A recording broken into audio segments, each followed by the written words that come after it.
All right, welcome to The Explainer. Today, we are diving into a really radical idea from the 18th century, one that kind of challenges how we think about personal change. We're going to be looking at the work of a Scottish theologian named Thomas Boston to understand what he called the state of grace. So this idea right here, being born again from an incorruptible seed, well, that's the bedrock of our whole conversation today. It's a concept that Thomas Boston called regeneration. So let's figure out what he actually meant by that. Here's how we're going to break this down. We'll start with the big picture, then we'll get into what this change isn't, which is super interesting, then what it is, and finally why Boston believed this whole thing was just so absolutely essential. So, first up, what did Boston even mean by the state of grace? For him, this wasn't some kind of gradual process. Nope. He argued that a person enters this new state through one single pivotal event. And here is his core definition.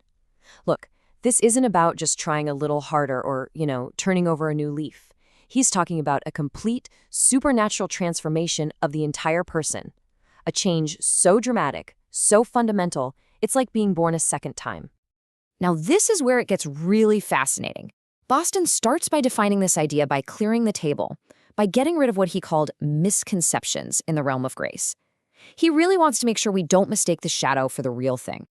He's basically asking us to just pause for a second and check our assumptions.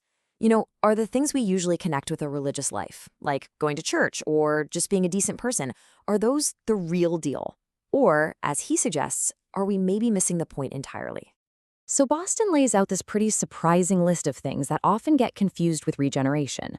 Things like baptism, living a moral life, even having these huge emotional breakthroughs. He says, look, none of these by themselves prove that a deep, internal change has happened because they can all be faked or done for the wrong reasons. And his analogy for this is just brilliant. Just tying up a sinful nature with discipline or rules doesn't actually change that nature.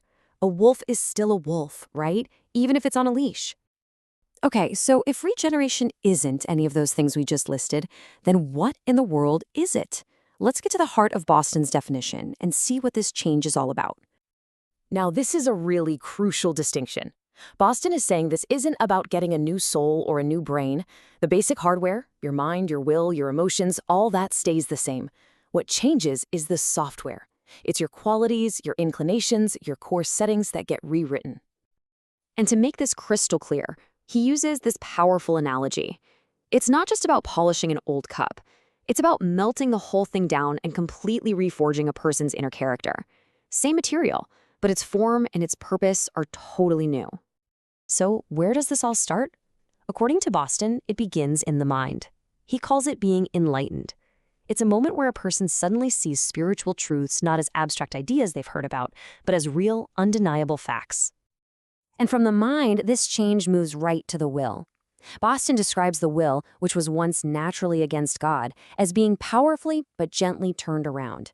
It starts to actually want what is good and to follow a new path. Not because it has to, but because its own desires have changed. And finally, this transformation hits your emotions, your passions.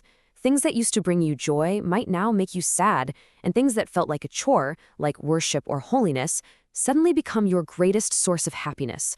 The heart's entire compass gets reset.